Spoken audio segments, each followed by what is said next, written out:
This is a very special episode. It's a collab. It's a collaboration between us, Gonzo and I of the German Football Spotlight channel and Dishy Danny of Always Bayern Chelsea.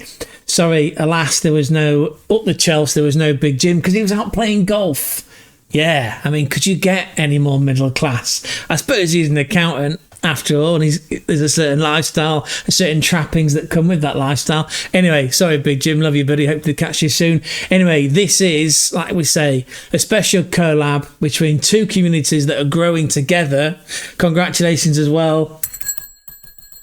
Let's ring that cliche bell to Always Bayern Chelsea for recently passing the 200 subscriber mark. We are hot on their heels. We are, 13 short of 150, which, considering that we only started in February of this year, we're very impressed, aren't we? Yeah, go on. Give me a claw. Cheers, Gonzo. He does keep them filed down regularly. Not bad for a Gunnosaurus Rex. Anyway, without further ado, come on, enjoy this special collab between the German Football Spotlight and Dishy Danny of Always Bayern Chelsea. And to quote Danny, it's Planet Football that's brought us together. I think we'll keep that one in. All right.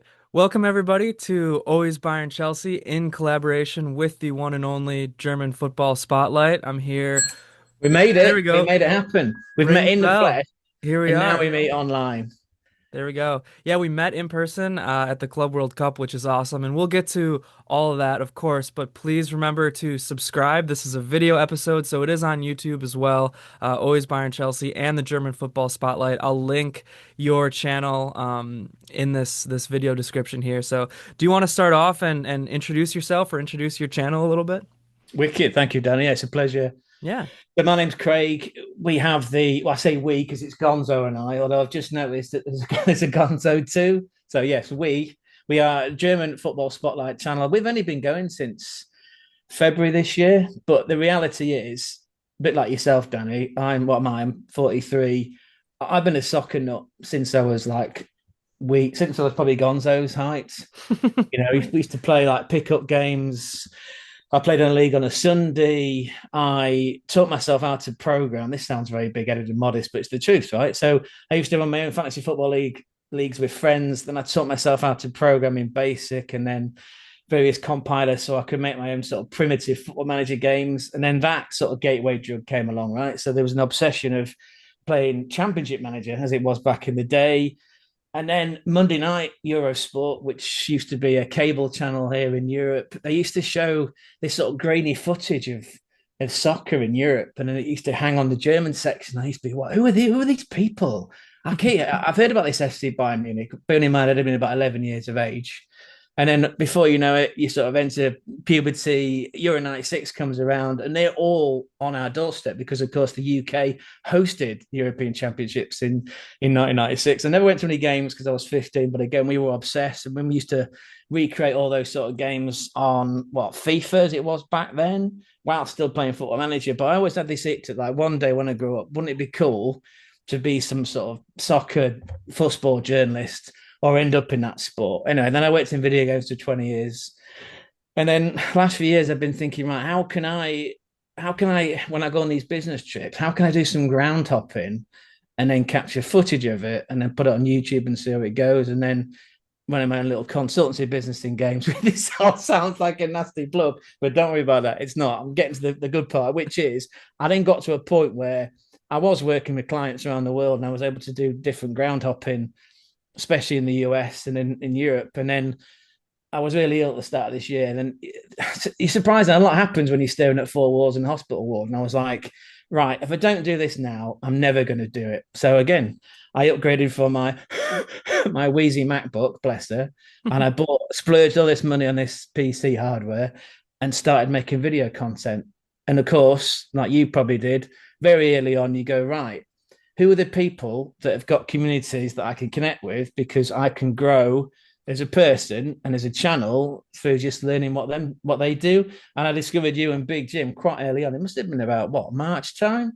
So that was during the sort of second half of the post winter break in the Bundesliga. And I was like, these guys are really cool. I've got to meet these one day. And of course, we made that happen. So that's a very long-winded way of saying this is the German Football Spotlight channel. We try and cover everything that involves football, fussball, as it is in Germany. Yeah, we have sort of hung our coattails on the back of FC Bayern Munich. But of course, if we hadn't done that, you and I wouldn't have met. So yes, that's the channel basically. And if Gonzo doesn't come with me, I'd go ground hopping. We covered a Hull City game yesterday because, of course, we're in the UK, and Hull City is a fussball club, is an EFL team. It's a championship team, so it's not in the Premier League. It has been in the Premier League twice. Big Jim keeps convincing me that we're going to go up again. We're not. We're not going to make it this season. We've gone through 3 managers in 2 years. The latest guy is of Yugoslavian background. He's got us the nous, right? He strikes me as he's been a pretty good car lot salesman in his time. He's got the command and the respect of the players. So yeah, we ground top because we're a season ticket holder at Hull City. But yeah, our heart is really with the Bundesliga and everything that goes on in that world. Yeah, well, what an awesome intro. Yeah, you really summed Bit up. of TMI there, Danny, wasn't it? A bit of TMI, which you probably No, got first time when we met in Cincinnati after probably a few too many drinks. But we did meet we the did legend meet. who just retired the other day, didn't he? Rafinha. Yep. He retired, didn't he? Age 39, bless him. Yeah. Well, that's like I said, such an awesome intro. I like hearing about all of it. I love hearing about everybody's stories, and that's really one of the coolest things about becoming just a big football fan is getting to meet. Yeah, fix that up a little bit. Think, but I love getting to meet people from really across the globe. Jim just did a collab the other I saw day. it with Rodra, the Indian chap. Yeah, Yep, really good. yep. Yeah. Yeah, another Chelsea fan from India, so that's cool. I've done And you on with Liam collaborations. from the Bayern view. That Yep, was yep. really insightful. Yeah, you really did sort of get under the skin of the transfer saga that's going on and your expectations for the season. And you did a little bit of you touched on the Club World Cup, which was great because of course that's where we met. That's where we met. Yeah, so we'll get there, of course, too. But yeah, and I've also done collaborations with the Radio Muller channel from Ukraine. So Oh, there's Oleg, like, he looks like the Bond villain. Yeah. yeah, it's like So he we're looks getting like he's in a Bond villain's layer. He's not a Bond with villain. his lighting. He's Yeah, yeah, brilliant, yeah, yeah, but yeah. it's like But yeah, so I mean, I guess also I should introduce myself if you're watching this somewhere else. But my name's Danny. This Always Bayern Chelsea channel is my friend Big Jim and I. He's a Chelsea fan. I'm a Bayern fan, so that's where up the the name Chelsea, comes up the from. Chelsea. Up the Chels, yeah, yeah. We always get the question, how could you possibly be a fan of both? And no, it's two people, we're documenting our journey of this love of this awesome sport. And yeah, meeting people like you, traveling around, seeing as much as we can see and just becoming citizens on planet football and just Love it. loving this Planet this football. global Love it. game. So that's awesome. But yeah, I've been watching your videos now as you've been home from the Club World Cup and putting up all of your documentation of just your travels throughout America, ground hopping for all these Club World Cup matches, and it's been awesome to see. You do a great job of showcasing the cities as well and just your whole experience surrounding the Club World Cup. So do you want Oh, to you're too start there kind, and, Dan. and, You're too and talk a kind. little bit? Yeah, talk a little bit about just your overall experience because you went to how many matches? Like five or Yeah, well, six? You were if I may rewind slightly, so that the week before I flew out to the US, I'd covered the UEFA Nations League. So I went to the Deutschland. I went to see the National Mannschaft game. That was against Portugal, where it's tragic that obviously people like Diego Jota and his brother Andre Silva have since passed. But we were Yep. fortunate to see him that night because Deutschland were playing Portugal. I mean, and that was an amazing experience, by the way. So that was my first time visit to the Allianz. Not my first time to Munich, because of course we've done Oktoberfest and we've forgotten most of what we did at Oktoberfest in a previous life. But Yeah. that game was just like just an electric atmosphere. And again, in terms of this sport, Planet Football, which we're gonna have to ring the cliche bell and you coin that on in future. I was on the S-Bahn traveling from downtown. So from Mariannplatz, which is like where obviously right. So every Yeah. year when they obviously when the when they win the lift the salad bowl, Yeah, the you city get the square. S-Bahn from there, right? So and I happened to hear the sound of like two people opening. One guy was opening a bottle of beer off the top of the other one, and all I turned around and went was, "Oh, that's cool." And the guy was like, English," and I showed him my Hull City season pass, and he went, Tim Walter. I won't do the voice. Too late now. And of course, he knew who that was because Hull City previously had a German manager. And then he was like, "Ah, you come with us." And then that was it. It was a whole tailgating experience. We went up the like thousands of steps to get to the top row of the Allianz. Wow. It was a fantastic experience. And in fact, I get goosebumps every time. In fact, the highlight of this year has got to have been listening to that German national anthem in the sort of build up to that game against Portugal. It was sensational. So the Yeah. next day, in a rather sort of fuzzy headed state, because that Spartan beer is pretty potent, I went to watch France versus Spain 5-4, which was like, again, it was at Stuttgart. So we did a lot of traveling. So it Hmm. started to get under my skin. I was like, oh, I could probably do some more of this. I should edit this video, put it on YouTube, see what response we get. And then uh, my instinct was like, this Club World Cup's going on. This is going to be the one chance I get to meet Danny and Big Jim. So not that I'm putting the pressure on you because you absolutely delivered on it, but literally the week before, I went around Germany watching Deutschland, and then I booked the trip on the Monday, and the Friday I flew out. So that was how quick things happened. And yeah, and it was. I think I did 8 cities in total in 18 days. I think I took in, it was six games, 6, 7 games that I went to every single FC Bayern group game, went to watch a Dortmund game in, well, as I found out, yeah, staying downtown in Newark, it's a little bit of an eye-opening experience for, Uh, for a white middle-class guy from the sure. north of England. That was quite electrifying. And then the highlight of that entire trip, I would say, and there is a nice ending to this, was being spat at by the Boca Juniors fans in the Hard Rock Stadium. Now, and I wasn't even drinking that night. I probably did push it a little bit too far when Bayern Munich scored and the shirt came off and it was going around my head. And it was this and that, wasn't it? Which still to this day, I'm not convinced that there was a foul by Gnabry on the keeper. Anyway, and then of No, course I'm FC not. Bayern I'm not score. convinced either. FC Bayern score in the 12th minute, so that same routine goes on again. Then there was a bachelor party, or a stag party, as we call it in England, 11 guys came in and stood right in front of me, and the banter was good. And then I accidentally, just by trying to scan the crowd, because I'm always thinking like you are, I need to get some B-roll footage for the travel log just to set some ambience. And I accidentally captured the equaliser, and oh my god, did those Boca Junior fans let me know?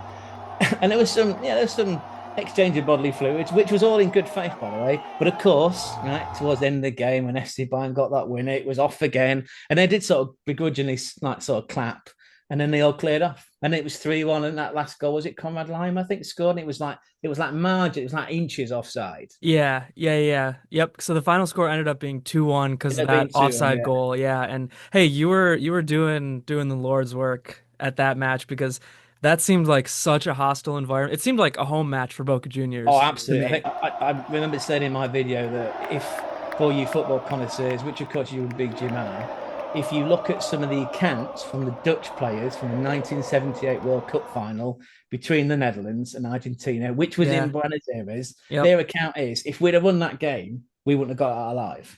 Right. Yep. And of course, that semi final was fixed because they did beat Denmark 6-0. Right. Mm. So it's like, okay. Yeah, walking into that environment where I reckon out of the 63,000 capacity crowd, 61,000 of those were Argentinian.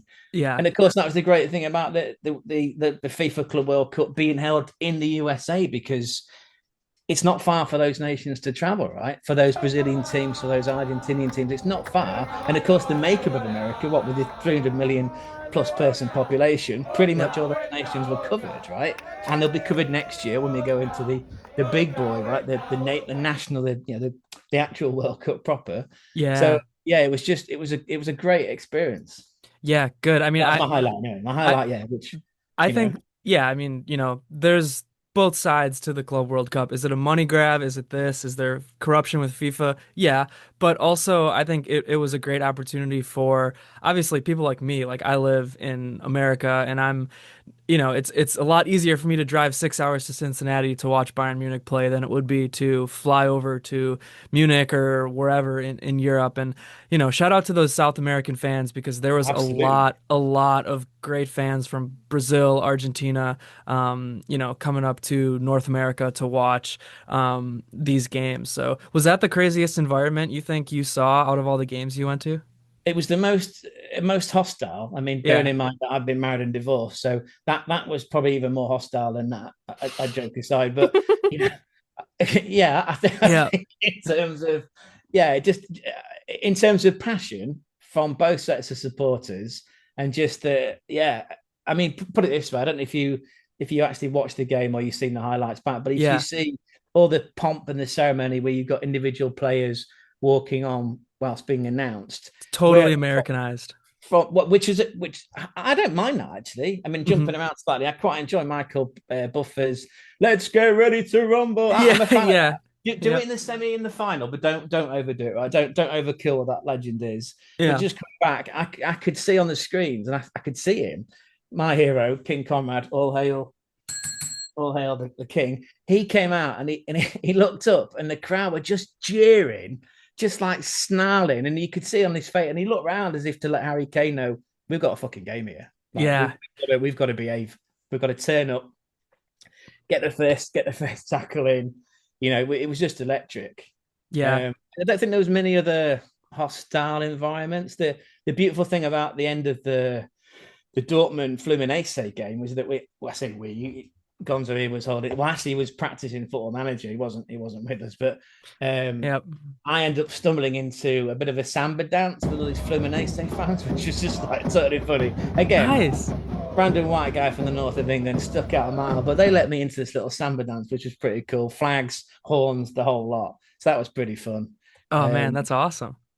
Yeah, yeah. What do you think about the Club World Cup as a whole? Now that it's over, we've had a little bit of time to maybe digest it. You're back home, not running from city to city and trying to catch this train and this bus and this plane. What do you think about your experience as a whole? I want to hear about it.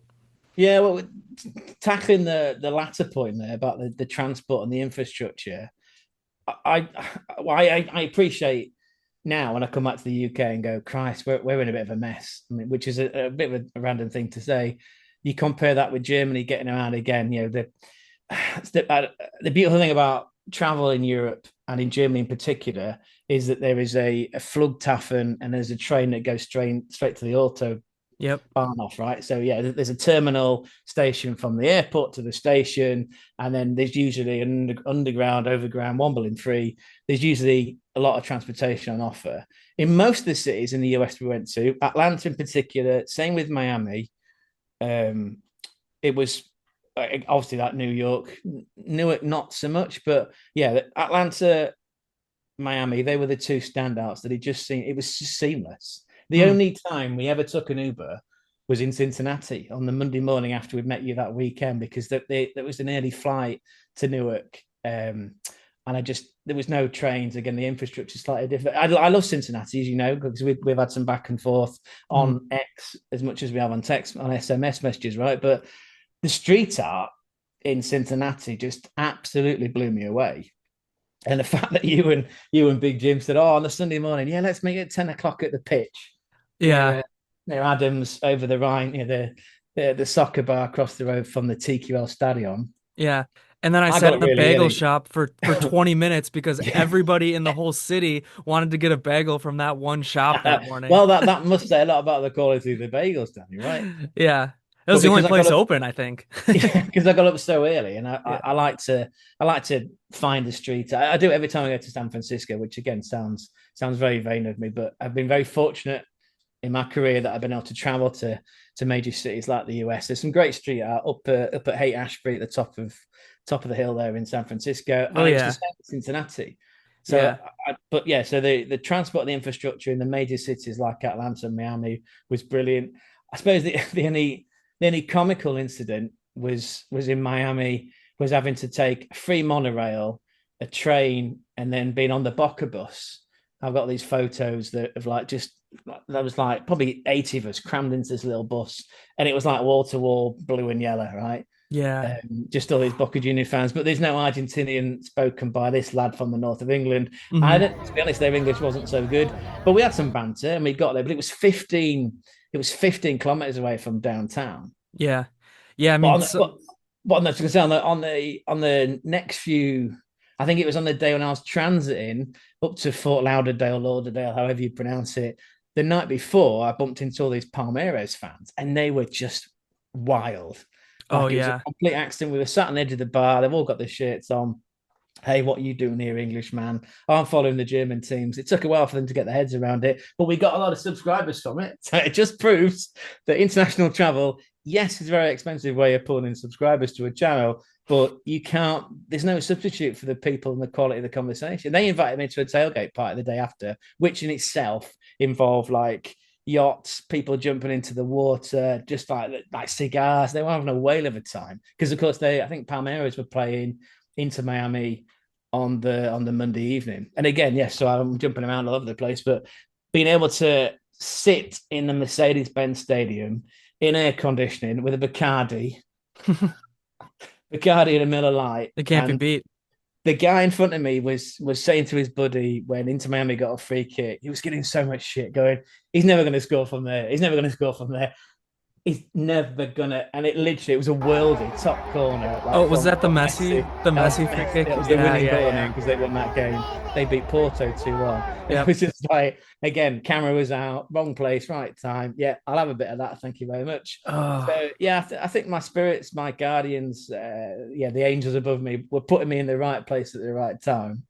That was for good. sure. Good.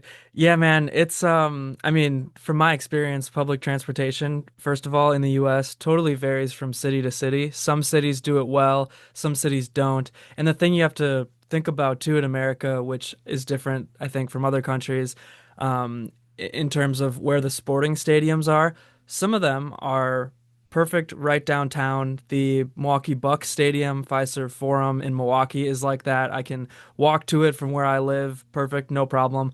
But then there's some stadiums that are way out of the city and they're just surrounded by parking lot and concrete. And it seems like that's the experience you had in New York, New Jersey. I think MetLife is a little bit farther out of the actual city. So it's like, yeah, there's things like that. But throughout it all, the most important thing to experience and to remember is, like you said, just meeting these fans from around the world. And that's like the coolest part of this game. That's something that's really pulling me in as an American fan.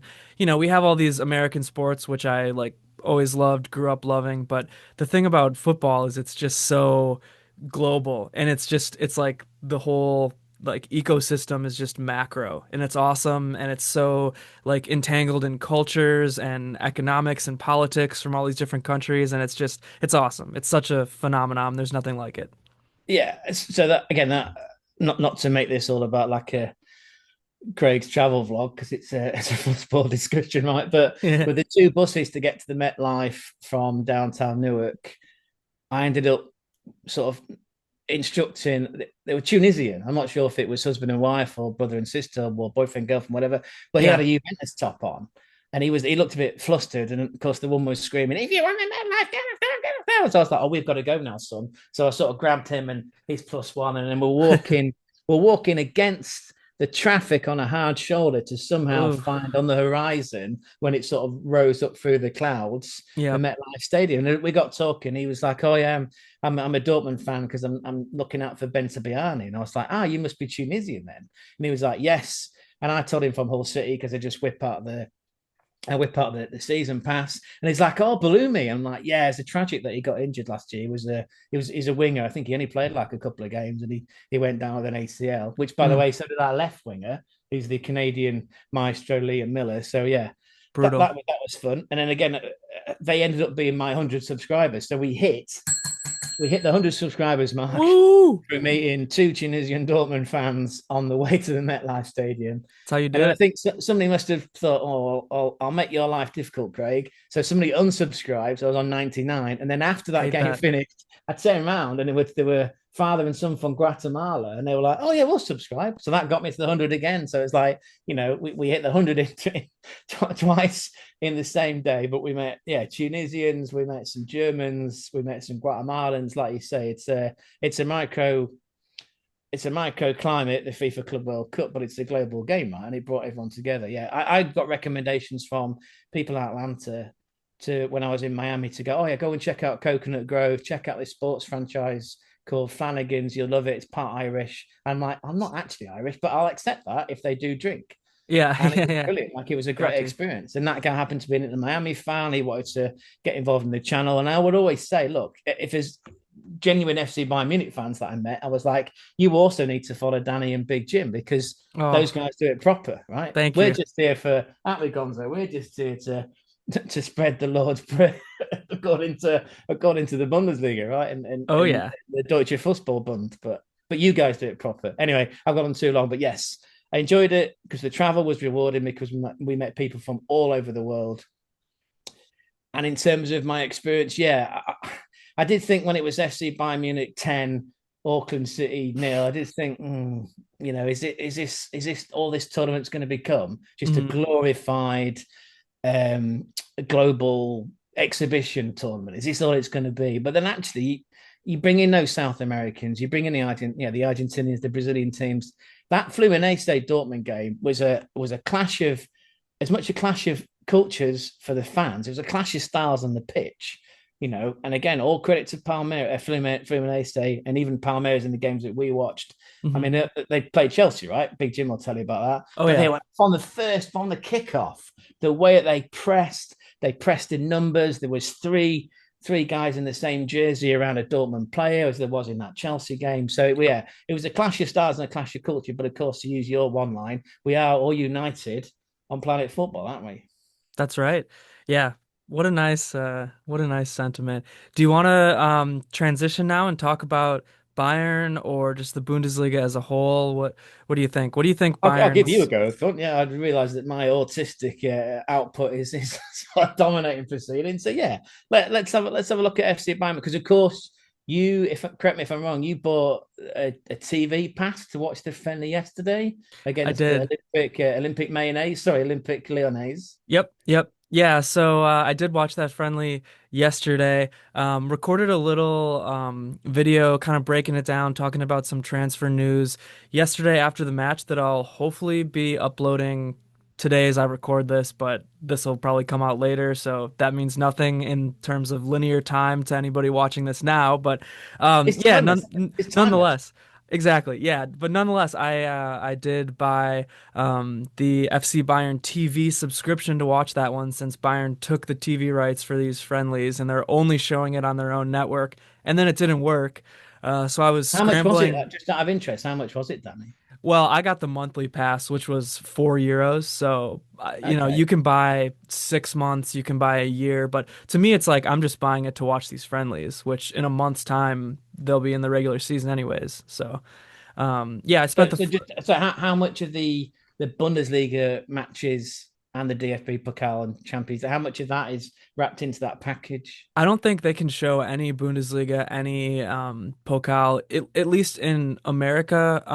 ESPN has the rights Yes, to yeah. Bundesliga and the Pokal, so I don't think Bayern TV can show any of that. So this is really just for the friendlies. I mean, they'll have exclusive interviews or highlights and behind the scenes stuff. But you know what? I'm not even gonna try to sell it because it didn't Oh, work, I was so they just screwed curious me over. as what you get. I can tell you now. So Hull City, the Tigers, Yeah. they have. So I pay. What do I pay? $45 a month, and that's Mhm. spread over literally a calendar year. So that Yeah. gets me a seat up in the gods on the halfway line. But if I wanted to, then if I can't make an away game, for instance, then they have a Tigers Plus, which in dollars is probably $14. But again, it is like it is radio/TV ex-veterans that do the commentary of the games. I was just curious, that was all. So I'm not. Yeah, we're not here to plug other people's services, are we? Not when we're the main. Not when you're the main event, I should say. Well, I'm not here to plug it when it didn't work. So I was looking for I Yeah, I was saw you looking put on for X. I was some like, I would like my refund as a yeah. jersey, please. Yeah. Yeah, I was looking for some illegal streams and whatnot in that first half. Got it working in the second half. So yeah, just I just mean, on that, out of purely curiosity again, uh let's say, for example, they did send you a jersey. Whose name and number would you get on the back? Oh, that's a good question. I think this year, since I'm not a massive fan of the home or the away kit, I do love the third kit, which just dropped Oh, it's gorgeous, yesterday. isn't it? It's Yes, gorgeous, but with a I'm retro thinking. retro badge. Yeah. Yeah, I'm thinking this year I might get actually a keeper jersey. I might get Neuer with the third kit keeper jersey, which is beautiful. It's how I wish their home kit was. It's just red. It's got a white collar. It's got the old badge, the old Adidas trifold logo with the three stripes on the like shoulders. So that's what I think I'm gonna get this year. But I mean, after that friendly, I might have to pivot to Olise because that was Wow, a yeah, what a guy. bomber Yes. of a performance from Olise. Absolute steal of a transfer. 53 million euro for that guy last year. He's looking like 21 years of age. he's Just looking like electric he could be the performance. best player in the world this year. I mean, he is just incredible what he brings on that right hand side. I mean, dribbling, shooting, assisting. He can see the pitch so well, and he just cuts into space just like a knife through butter. It's beautiful. Yeah, last season, just looking at his stats, which of course you know, wrote 12 goals, 15 assists in the Bundesliga alone, right? Yeah, Just he insane. he had over 20 assists. I think he maybe had over 20 goals and assists all Yeah, you're right. competitions, Yeah, yeah, including the Club World Cup and all yeah. that. 43 GA as we use, don't we? Thanks to Fabrizio Romano. Here we Yeah, go. here we Yeah, go. 23 goals, 20 assists across all comps last year. Incredible. Let's clap that in. Yeah, so Olise is really the guy who I think this year is going to blossom into a huge star. All right, let's talk about Bayern Munich now. You know, this is always Bayern Chelsea, so let's jump into what are our expectations for Bayern Munich this season, 25-26 upcoming.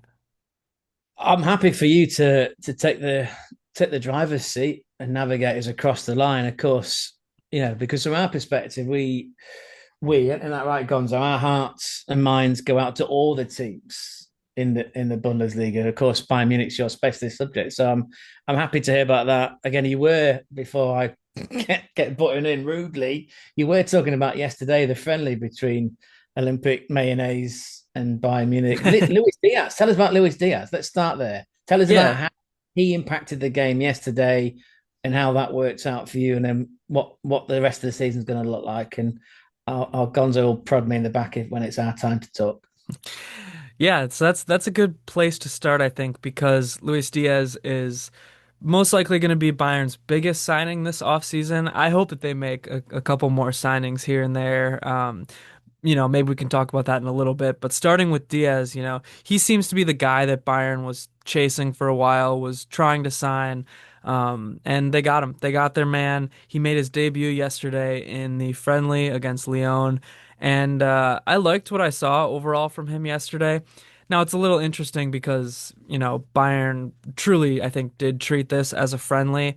They wanted to win, but they played two different lineups, first half, second half, complete 11 players switch out, and they, mixed a lot of veterans with a lot of youngsters and guys who are kind of on the cusp of that first team, second team bubble, which was good to see, I thought, in preseason. But yeah, so that all that's to say is Diaz came in and he was with Gnabry and Olise, but like he wasn't with Kane, so it wasn't the complete full picture of the attack that we're going to see, but I liked what he could do. He brought great energy, looked dangerous, couldn't get a goal to fall. The keeper had a number of nice saves, but he did draw a penalty, which Olise took and Yes. buried.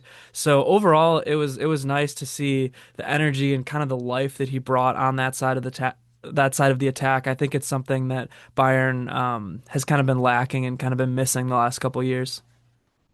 And looked to be a slight scare that I saw on X at full time. There was a still of him rubbing his knee. There was a Yeah. suspected injury that he might have picked up, but I think he gave the thumbs up to the big brain one, and it was like, yeah, okay, just carry on, right? Nothing to Yeah, see. I was super worried about that. I was watching it all happen after the match, and I was like, here we go again. This cursed team is already injured before the season even starts. But no, he did participate in like post-match sprints afterwards, so I think he's gonna be okay. But when I saw that, it was like war flashbacks. I'm looking at Musiala, I'm looking at Davies, all these guys, and I was like, oh no, here we go again. I saw that Paul Wanner played, right? So Mhm. Bischoff, Paul Wanner, Yep. and the other guy that was up top that also his name begins with a K. Leonard Carl, I yeah. don't see. Yeah, so there's Leonard Carl, and it was Kiala. Is that right? The striker. Kiala, no, so yeah, that's Kusi Asari, I think you might be thinking of. So yes, But yeah, yeah. Kiala did play as well in the second half. Kusi Asari and Kiala played in the second half. So yeah, we saw a number of guys who are like kind of second team to first team guys. But it'll be interesting to see with the likes of like Bischoff, Vonner, and Carl, I think are a little bit more established than some of these guys. And, the preseason is going to be their opportunity to really show what they're made of. And all of those guys I thought were decent. I was probably most impressed with Carl. Yeah, Bischoff did fine, I thought, and then Vonner maybe was a little bit lower, but all those guys are gonna have to really do a lot, I think, to actually like prove their mettle and make the first team. But they were all decent, but not great, I thought. Well, then Carl's only like 17. Is that right? Yeah, he is He's very 17. young, isn't he? Yeah. Yeah, so I think it sounds like he's going to make the first team, but is going to be essentially used as Olise's backup, and we'll see how often Olise ever sits. It doesn't seem like Olise, Kane, Musiala, when they're healthy, those guys pretty much never leave the pitch. And my heart also went out to poor Adam Asnu, who it's just, yeah, sort of, it felt like he's been overlooked. He's had his window, it didn't quite work out for him, and he's been shipped off to Everton, which is great for him, right? Because it's going to absolutely guarantee that he gets minutes. Selfishly, it's great for Gonzo and I because we watch Premier League games as often as what we need to, because you might have noticed we do happen to be closet Arsenal fans as well. Hmm. Which is great for Adam Asley. But Everton, just slight point, they are struggling to land marquee signings. Wouldn't quite put Adam Asner in that bracket, but it's great for him anyway, right? Because he's going to get, like I say, he's going to get regular game time. Yeah, he's one of those guys who, well, Adam Asnu in particular, I think really wanted game time, and I think he kind of made it clear that if he wasn't going to get game time, he wanted to leave. So good for him. He'll get game time at Everton, whereas I guess he wouldn't have really at Bayern Munich. But yeah, that's one of the things I'm really looking for with Vincent Kompany and Bayern Munich this year in their evolution is can they integrate some of these academy guys, some of these guys who are, again, on the cusp of first team, because last year Vincent Kompany didn't rotate really at all, and that was one of the biggest criticisms you see levied at him. We get to the end of the year and all these first team starters are hurt, all these key players are hurt. Could that have been prevented with rotation? Maybe in some cases, maybe not in some other cases. But yeah, I think like for me, last year was a little bit of a trial run for Kompany. You obviously at Bayern you need to win or else you're out the door. So it's not a true trial run, but I think I kind of was trying to give him a little bit of a grace period as a fan to get his feet underneath him. And now I'm really going to be looking for him and the team in general to kind of grow and move into that next step, which is hopefully winning the Bundesliga again.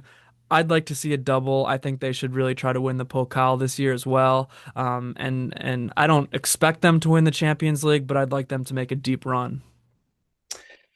Yeah, I absolutely agree with all those points, and just picking up on that about the expectation that's on the big brain one. So, as part of our research coming to this, the other week we watched the Thomas Muller documentary, which is we watched it on Amazon, which was Hmm. brilliant, a brilliant insight into his life. It went all the way up to the Euros, European Championships, of course, which was being held in Germany. Yep. And if it wasn't for if it wasn't for Big Jim's professional figure skater, then yeah, it would. Which again, Handball. another like just going down the rabbit hole in Stuttgart, where we met a man that had a VFB tattoo right on his chest, which was just like that was awesome.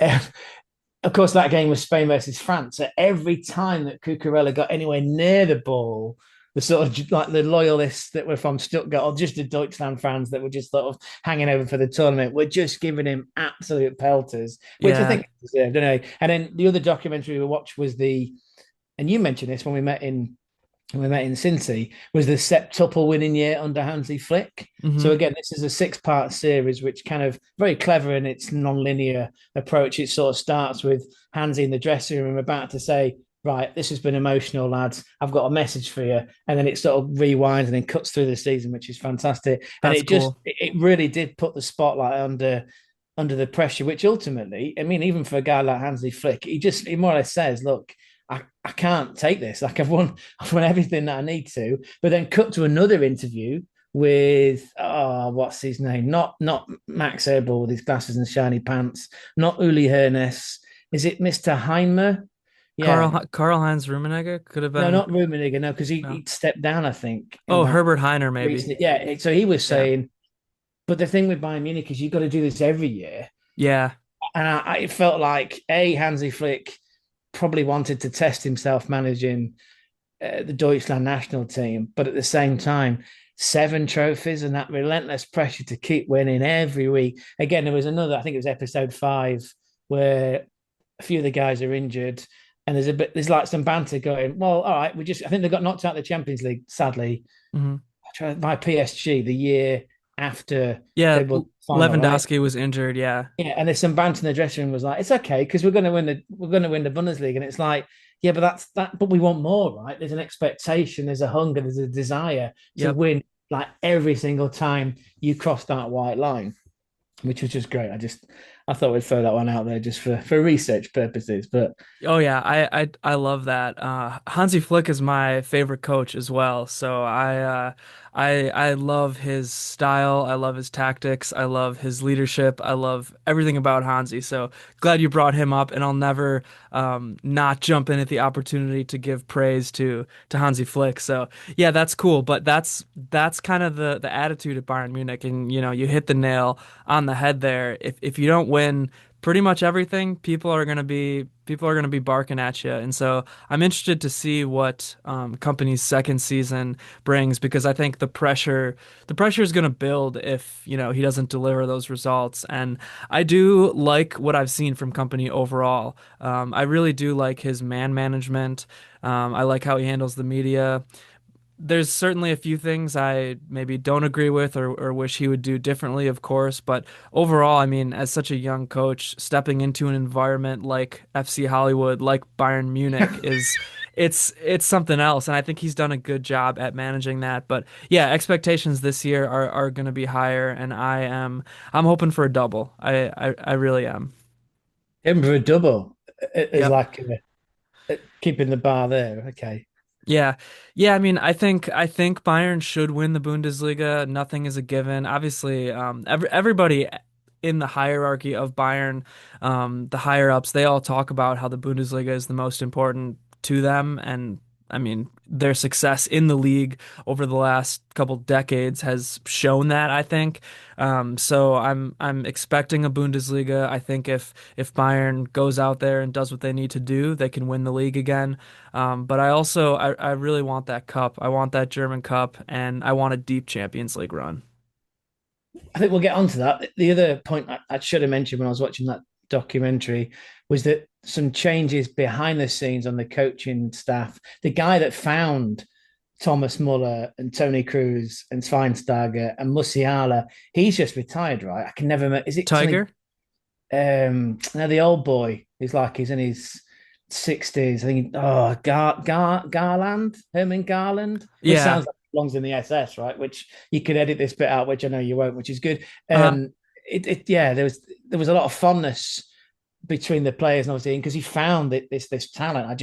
And obviously you got the wonderful academy anyway. I'm just curious as to what that micro level of detail will have. I suppose that's a 5 or 10 year kind of further into the future kind of point to take into consideration. But it does feel like here and now, with the transfer window still open, and obviously if you're going to lock down on Carl as a backup to Michael Easter, then maybe there's not going to be any other transfers coming in. Where's your head and your heart on that in terms of who else would you want to see in? Who do you think's going to come in? Because again, that window's kind of well, the season starts in 2 weeks' time, right? Or maybe yeah, I in mean, less 2 weeks' time, isn't it? the For Super the Cup is the knockout, yeah, 16th. Super Cup, Yep. and then against Stuttgart, and then there's the home game against Leipzig, right? Yep. Yeah, So yeah. transfers, yeah, but let's do that because I'm fascinated by what your thoughts are as to where do you think you are short, who would you like to come in, and what Yeah. do you think ultimately you'll end up with? Sure. Yeah, I think that right now Bayern is going to probably turn up the heat on the Nick Valdemata situation with Stuttgart. Voldemort. I think that's something that they need to do. Now Stuttgart is playing hardball and they're, not going to sell him unless they get over double of what his value is in the transfer market. So Bayern's going to have to really cough up a pretty penny if they want him. But I think that especially with the Musiala injury, Bayern's in kind of a tough spot because they have guys who can fill that 10 role. You could put Gnabry in there, but is that the best? Is that your best foot forward? Not really. I don't really like Gnabry at the 10. You could put Olise there, but then it's like you have a hole on the right wing, so it's like I don't know. There's guys that can fill that spot, but I think Bayern needs to make another move here. Could it be someone like Xavi Simons? Maybe, but it seems like he's on his way to Chelsea. It seems like Jim is gonna have his way with Xavi when Simons. they So when they extend that dressing room once again, probably into Fulham, probably into yeah, Knightsbridge. yeah. So there's moves that can't be made. I think Voldemata is the number one priority target that they got to get right now because if Bayern really has identified him as the eventual successor to Kane when Kane leaves, you might as well get him now because his value is only going to go up and up and up. And obviously, again, with the injury to Musiala, he could play that 10 potentially. But you just don't want to see another Florian Wirtz situation where Bayern identifies this guy that they want and think another team is going to develop him, and then he'll eventually just come to Bayern anyways, because as we saw this summer, that didn't work out. So Voldemort is my priority transfer target at the moment. But you could try to still go for like another left winger. Rodrigo's still out there. I've said it before, but I love Eze on Palace. It sounds like he might be headed to Arsenal. Gonzo might be happy about that one, but Cover your um, ears, Gonzo. I mean, there's rumors all the time. There's rumors that Bayern might be looking to sign another center back. Potentially Kim could leave. I'm okay with our center back situation right now. If we want to keep Upa, Ta, and Kim, I think that's okay. I would focus on Valdemata at the moment. Yeah, it's interesting looking at the data, which a lot of the videos on our channel. Well, we're more comfortable when we've got some data to talk about. So Voltamada then, so he's a 23-year-old last season, 19 goals, 2 assists across all competitions. Now he's absolutely on fire for the under 21s, which is kind of perverse because he's 23, but I guess there's a loophole right in how that selection Yeah. process works. But 60 plus million for a 23-year-old who 19 goals and 2 assists. And then there's some arguments in our Discord about Ekatike, right? So again, I was sad because, covering the Bundesliga, you don't really want the stars. We've already lost Florian Wirtz and Frimpong. I mean, Yep. Xhaka, bless him. That was. I don't know if you've seen this, but Granit Xhaka, ex-Arsenal hardman, and Gonzo, has just signed for Sunderland. I And it did, was a yeah. cringe-worthy video where he's trying to come out with the local dialect. How are you, the lads? And it's like, Yeah. okay, yeah, fair enough, mate. He's a champion in midfield, but we didn't need to see that one. But Ekatike, yeah, I mean, he signed for Liverpool. He's 23, 22 goals, 11 assists last year. But I guess the argument is it's the potential and it's the resale value, which is always my point. But then I always get shot down by Gonzo and other Arsenal fans that we know saying, well, Gokeres is 27, and actually Yeah. Havertz, I'm spoonerism him again, right? Kai Havertz he's not exactly young, but 65 million down the drain, Kai Havertz scores again. It doesn't really matter if you're putting the ball in the back of the net. It's just from the outside looking in as we become more and more invested in FC Hollywood, especially from meeting people like you and Big Jim. It does look like who's actually making these decisions. Again, I quote that documentary. It's fascinating to see that kind of that politicking that was going on at the time between goalkeeper Angry Man Oliver Kahn and Ollie Hoeneß and Rummenigge, and there was like 2 or 3 people on that exec committee. It's like if you could just agree on something before you go public, then it would have Yeah. probably saved the embarrassment, which is the Florian Wirtz sort of saga, right? But again, we don't have to keep going over that one. But Yeah, well, I that's just got that's it. the that's the number one problem that I have with Bayern Munich's transfer strategy is I think there is a lack of vision, and I think that that lack of vision comes from too many cooks in the kitchen. You have all these different parties that, for one, have to be aligned, so transfers almost never happen, it seems like, or they take forever.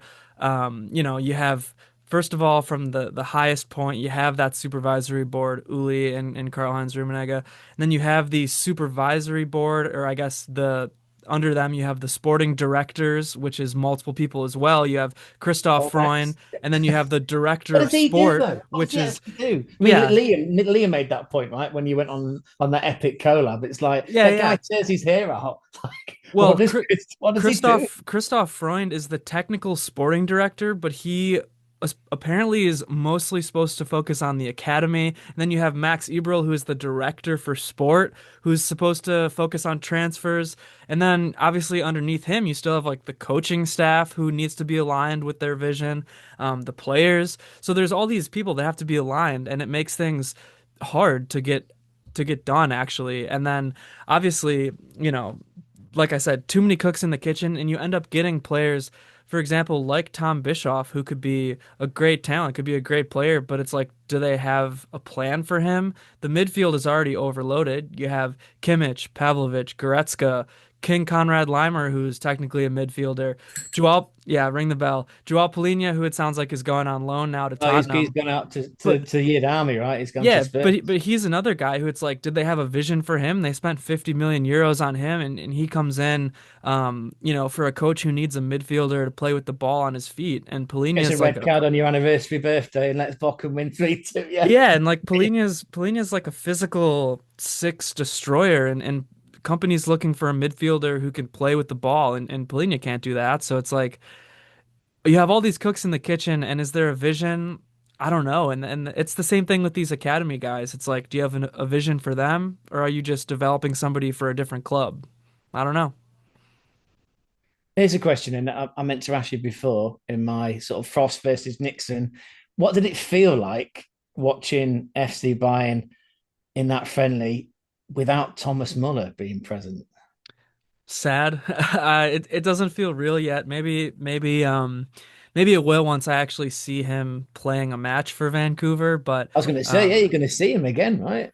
yeah, and I'm gonna have to try to get to a match and see him. Maybe if they play the Chicago Fire or something somewhere close to Milwaukee, I'll be able to get down and see him. But yeah, it was sad. I mean, I still think that Mueller could have stuck around for another year, especially with this hole at the 10 position now. I mean, it was a thing where I think Bayern was just overconfident that they were going to get Wirtz, and then they'd have two number 10s, Musiala and Wirtz, and Mueller would never play. But now it's like you could certainly use him, you know? He's on the comeback trail, though, right? I've seen lots of images on the interwebs and on X of both Musiala and Fonzie stood Yeah. around together, especially training in the, albeit light training in Sabana Strasse. So Yeah. that's very encouraging. And I guess just to round this off, then I know you were, and I'm not throwing you under the bus at all, Danny, but I know you were hypercritical of the big brain one in that FIFA Club World Cup, in that very first game against Auckland City, where it was like, did you have to play all these stars? I suppose hmm my take on it would have been, you want to come out in your first game to basically use a cliche to set your stall out to make an impact. Now, when Yeah. that first goal went in after about 8 minutes, it was like, yes, it is going to be one of those games. Maybe make some substitutions at halftime. Maybe this might be egg on your face. And that game against Benfica, to jump around, that heat was absolutely, I mean, it was unbearable for us as fans. And again, we bought most of our tickets from resellers, which I'm not ashamed of doing that. I actually think we probably did better if you net average that out versus the dynamic pricing and what people played ahead of time. Anyway, that's hmm another conversation. But the tickets that we ended up buying were literally, I mean, in Philadelphia, for example, we were literally sat in the crow's nest. Yeah. Fantastic view, although not when the game kicked off between Real Madrid and so what do you have to call them now? They weren't called RB Salzburg, it was FC Salzburg Yeah. because no Red multi-club Bull. ownership and no evil greed sponsorship, which you'd think Gianni Infantini would have been right behind. Anyway, Oh separate yeah. conversation. But when that rain was coming down, it wasn't the best place to be. But in Charlotte, oh my God, I've never known heat like it. And we have some nice European islands that we can go to on holiday in the summer because, of course, summer in the UK lasts for about 2 weeks. I've never known heat like it in Charlotte to the point where this phone doesn't really work properly now. It glitches all the time because of Yeah. that heat.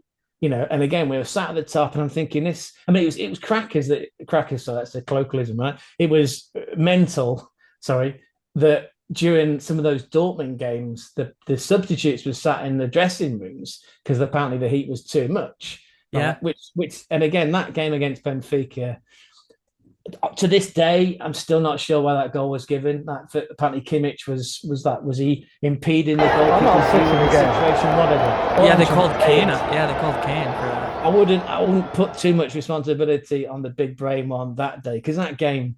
Well, he probably shouldn't have kicked off when he did at 2 o'clock, 3 o'clock in the afternoon. It should have been a lot later, right in the day, And of course, they did what they did, and Musiala gets that nasty injury. And unfortunately, big Jim up the Chelsea ends up winning the tournament. But I will give him credit back to company for galvanizing the club coming off the back of the Thomas Tuchel U-ball, I think you affectionately call it, right? Oh, that's sarcasm, right? Which is exactly what he's doing to the England national team at the minute. It's not a very attractive setup. It is U-ball. It's not really going to go anywhere. My fear is that if I go to the World Cup next year, it'll probably be to support the Deutschland because England won't make it.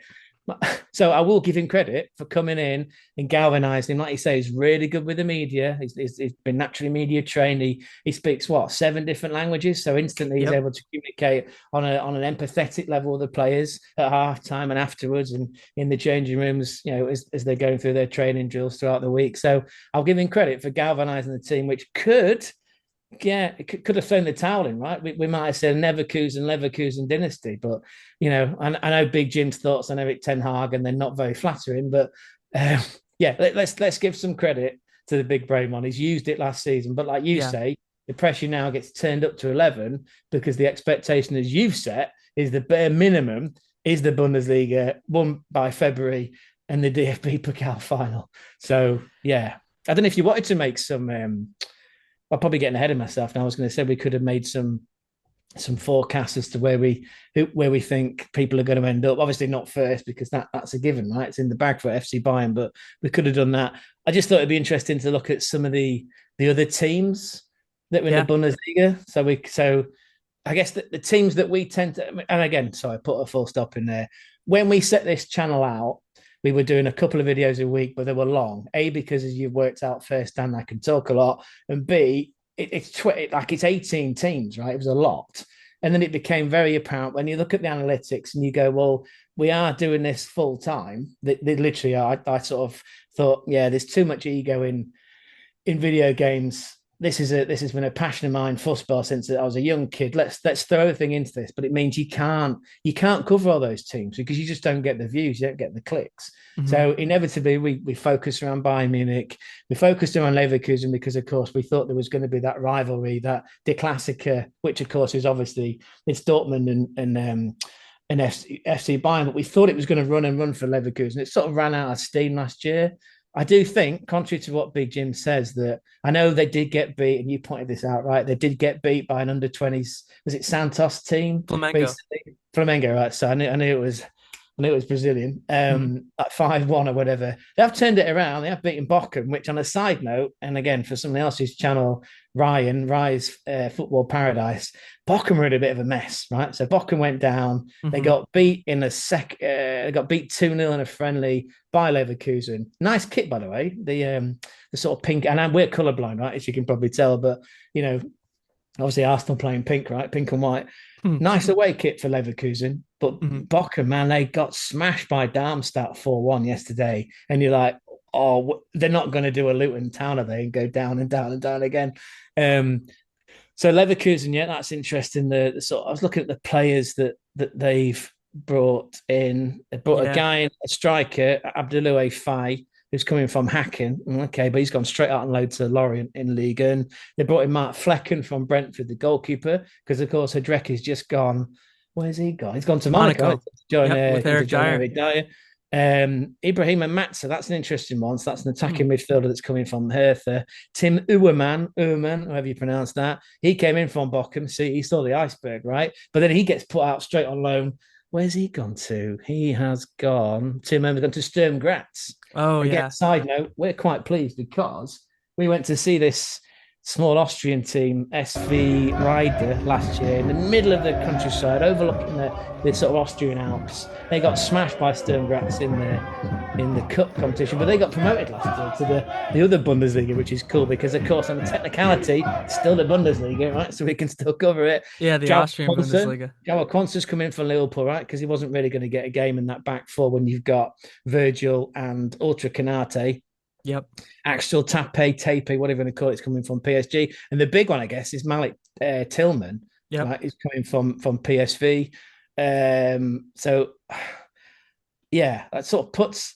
And again, I know Big Jim sort of smashes Eric Ten Hag, but he's a serial winner. And again, you know this, right? So he started out his career as a coach for FC Bayern second team, but we did Yep. get promoted. And then, of course, he goes on for Ajax, where off the top of my dome, pretty sure he won like 5 trophies in 3 years, which technically should have been six, but because of COVID, it didn't count, right? So that in 3 championships in Yeah. Holland, 3 Eredivisie in a Went on row. that Champions League run. Yeah, absolutely. Yes. And of course, then he ends up at Manchester United, where in that first season, he does finish third, right? They do make the Champions League. All right, they crash out pretty soon. He wins 2 cups. He wins the League Cup, wins the FA Cup. So I think he has got some nous about him. But again, without the talisman that's Florian Wirtz, without Frimpong, without Away the lads, without the hard man Granit Xhaka and a new goalkeeper, that I think they are going to struggle. The other team that we, of course, apart from Bayern Munich, we cover is Dortmund, and Hmm. we tried to make some clever sort of like clickbait around. Oh, Dortmund signed another Bellingham, right? And he came in, Joe. We did again that game against Fluminense. We saw 15, 20 minutes of him where he looked pretty aggressive. Obviously, he did go on to score and become an assist meister in a few of the games. Who else has come in there? Daniel Svensson had already signed full time from Norge Jaland. Is that how you pronounce it? I think so. And Jan Couto has transferred over full time from Manchester City, the Brazilian that changes his hair color Hmm. every week. Gladbach, we tend to cover them because, of course, there Big is a team. commonality with Jupp Heynckes, right? The almighty. I mean, Oh that, yeah. that guy would probably still come out of retirement if not when, if the big Braymon gets the chop, right? I mean, he did. I Oh mean, yeah. he He grew up always playing comes in to for save Bayern. Gladbach, right? I was looking at his record before. He just turned Although this, 80, I think. yeah, yeah. So he's been he was at Bayern Munich what, 4 times. Yeah, 30, he always would come in to kind of wipe up the floor and pick up the pieces when some coach didn't work out. He'd always come in and turn things around. But yeah, let's talk a little about the Bundesliga because I do love the Bundesliga. It is my favorite league in the world to watch, of course. Maybe a little bit biased, but yeah, I think you're talking about Leverkusen and Dortmund in there, and obviously some more teams. I'm gonna have to put together a full prediction with table standings and everything, but maybe after all the transfer window closes, because moves could still be made. But I think I think I think Leverkusen is gonna fall off a little bit. I don't think they're gonna, be out of Europe or out of the top half of the table or whatever, but I think they'll probably fall down a few pegs and they might end up around fifth or something in the table. I do think Dortmund has the pieces, I think, to like finish second. Now they're Dortmund, so who knows what's going to happen. They seem to fall apart at the worst possible times, but yeah, I mean they seriously like if they can keep up what they built under Niko Kovac at the end of last year, I think Dortmund could be on pace to have a pretty solid season. what, 7 wins out of 8, and the draw in there, of course, was in the Classica in a game where if Maximilia Bayer had been given another 10 minutes, then he'd probably gone on and scored and then won that 3-2. So what a terrific turnaround it's been at Dortmund. We can give you our predictions if you want. I mean, this is like a channel exclusive. I'm happy to give it to you. So obviously Wow. the title's gonna be won by FC. That's not a problem. Second place is going to be the Adler SGE. It's going to be Frankfurt. Now again, yes, they have lost Ekatike, a lot of money coming in. They did have Eli Wahi, who came Mhm. in. Where did he come in from? That might have been Lyon or Marseille. I think it was. Yeah. I think it was Yeah. Lyonnais. think that was last year. Batshuayi, Michi Batshuayi was playing in Turkey, the big Belgian lad. I can, and they brought Jonathan Burke out in, right? Again, looking at his stats last season for Mainz, 18 goals, 2 assists. Now, sort of a regular playing for Deutschland, for the national team. Yeah. It just seemed to get the cold. It seemed to get a flu a lot. Maybe he should have some jabs. I mean, as a 43-year-old man coming to winters, I've got a jab, right? Otherwise, I'm going to be, I'm Yeah, going to be yeah. hanging out my backside. I am a fan of Frankfurt too. I think I might have them finishing third behind Dortmund. You can have them finishing in third. I think so. I think so. Okay. Right. So we'll go Munich, Frankfurt in second, Dortmund in third, Leverkusen in fourth, Hmm. Leipzig will finish in fifth. Yep. I'm going to give a shout out to, I think it'll be Stuttgart will In come in sixth. sixth. Yeah, that's our predictions. And Yeah, then I going, I, I might going, oh, go on. I might flip Leipzig and Leverkusen, I think. I'll go Leipzig fourth, Leverkusen fifth, Stuttgart sixth. But there's a lot of transfers that could happen. Leipzig could lose some huge guys here, and so could Stuttgart. So we're gonna have to wait and see. But keep going. I want to hear the rest of your table.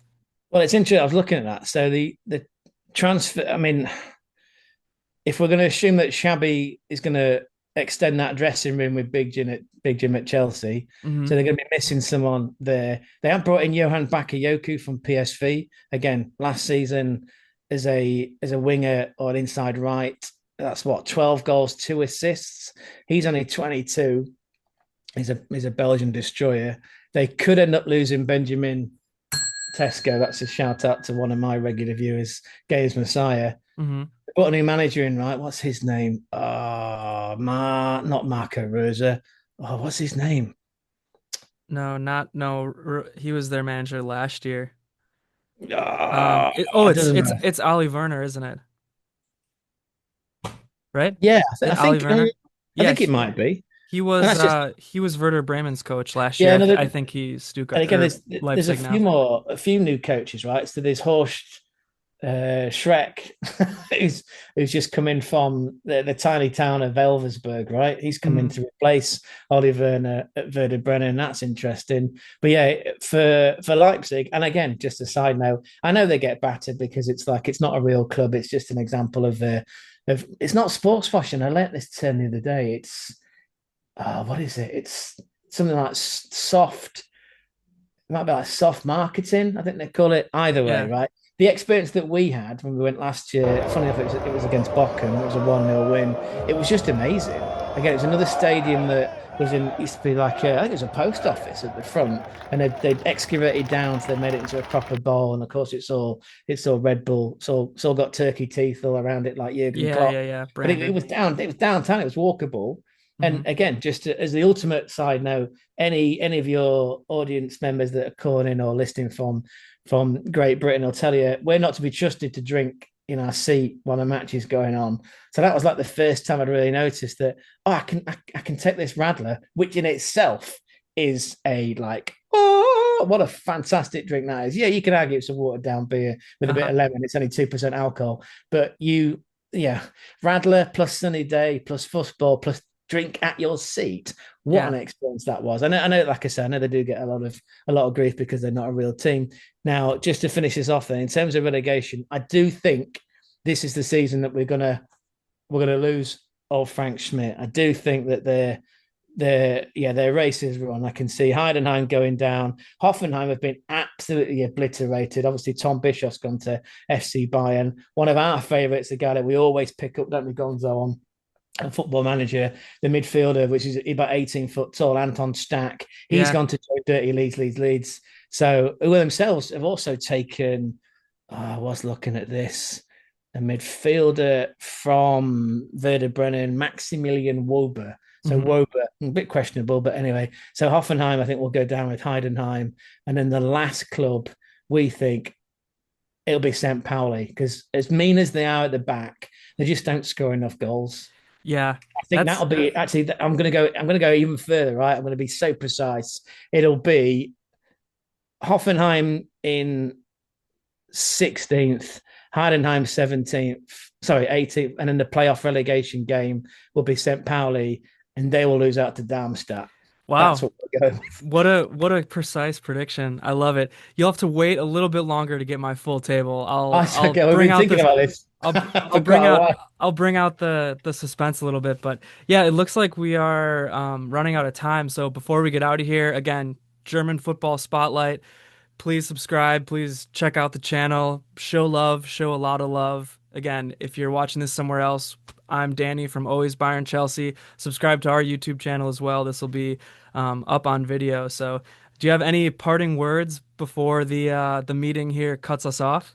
It's been an absolute pleasure, and it just proves that you should always meet your heroes. You Big and Jim love. and Mads, the way you looked after us in Cincinnati, the way we met when we met Rafinha, we hung out. We've kept this contact going. We've done a collab. Yeah, it is absolute unequivocal proof that you should always meet your heroes. Big And I love. look forward to seeing your predictions in a video as and when it comes out. But thank you so much, man. That's Mia right, san Gonzo. Mia. Yeah, Gonzo says, yeah, Mia San Mia. Thanks for having us. It's been an absolute pleasure. Thank you, Danny. Awesome.